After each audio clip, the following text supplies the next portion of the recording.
Ok, je suis ta lollipop. Tu m'as cité, allez, casse-toi les couilles, abonne-toi au je t'envoie en minute sur le top. Bah, j'ai pété une clame, putain, mais qu'est-ce qu'elle est conne. Et Barbie fait de l'oseille contre les billets, allez go, ha! Pétasse, viens me faire un massage. Au passage, fais le repassage. Contrarie par une carabane. Et jusqu'à la mort, qu'on le veuille ou non, je m'en bats les couilles, ha!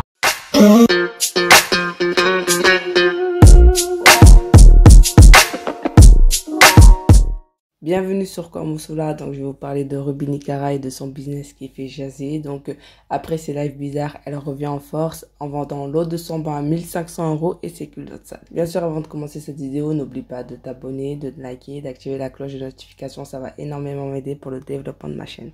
Ça va. Alors il y a pas longtemps, j'ai décidé de mettre en vente l'eau de mon bain. Je pensais pas du tout que j'allais avoir autant de commandes et que ça allait se vendre aussi rapidement. Donc du coup, j'ai décidé d'agrandir la collection. Donc je vends maintenant mes culottes. Donc c'est des culottes qui ont été portées par moi. Je précise qu'elles ne sont pas sales car je suis une fille propre, j'ai une hygiène irréprochable. Je prends des douches tous les jours, je prends des bains tous les jours et du coup je sens bon. Mais je vous invite à les acheter donc pour sentir l'odeur et vous allez voir que je sens bon en fait.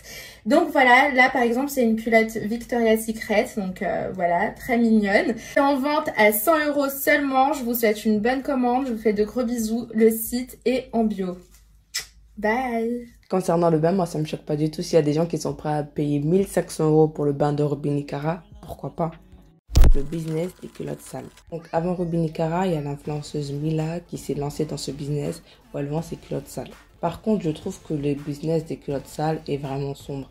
Des hommes ne se cachent pas s'ils achètent ce genre de culottes, c'est vraiment pour sentir la mouille des nanas. Je trouve qu'il y a vraiment ce côté pervers, on l'a bien vu avec Bernard Montiel qui a fait son gros vieux dégueulasse en reniflant la culotte de Ruby Nicara, franchement c'est dégueulasse. Alors tout le monde tombe sur les influenceuses en disant qu'elles font n'importe quoi et qu'elles influencent en mal la jeune génération, mais il faut savoir qu'elles n'ont rien inventé. Il y a énormément de sites où de femmes peuvent vendre leurs culottes sales. Outre le fait que ce soit dégueulasse, ça peut vraiment être dangereux. Malheureusement, ce type de business, ça peut vite tomber dans la prostitution. Malheureusement, l'argent appelle l'argent. Il y a des femmes qui ont commencé par des culottes sales et qui se sont vues proposer des relations tarifées. Il y a un site qui se cache sous la vente de culottes pour proposer des showcams.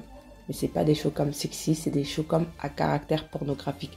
Évidemment, je ne donnerai pas le nom du site. Finalement, avec le recul, je me dis que TPMP a fait une grosse erreur d'inviter Ruby Nicara.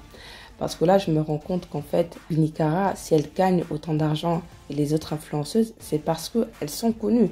Et le problème, c'est que les filles lambda ne gagnera pas autant. À un moment donné, elle sera bloquée.